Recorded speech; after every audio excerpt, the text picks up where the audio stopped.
Gabrielam 18. Tu esi brīnums, kas man uzticēts no debesīm. Tu esi daļa no manis, bet tomēr tu esi tu pats.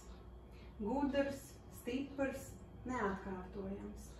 Tāpēc neej manās pēdās, nāc man blakus, bet izvēlies savu ceļu cauri dzīvei.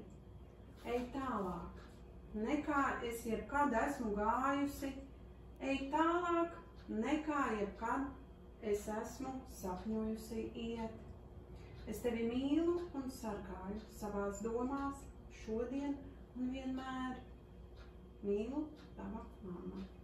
Un ar šādiem vārdiem es Gabrielu šodien pamodināju. Es uzliku ļoti skaļu mūziku, nekas jau nebeidzās, līdzīgi kā tas bija 9. klases izlaidumā.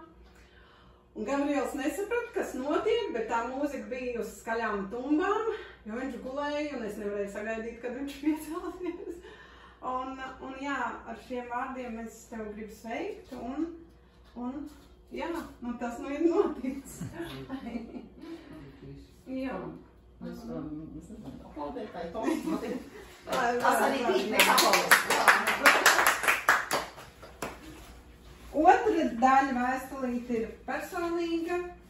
Tas būs tikai Gabrielam. Jā, otrā pusē. Tā. Jā, te.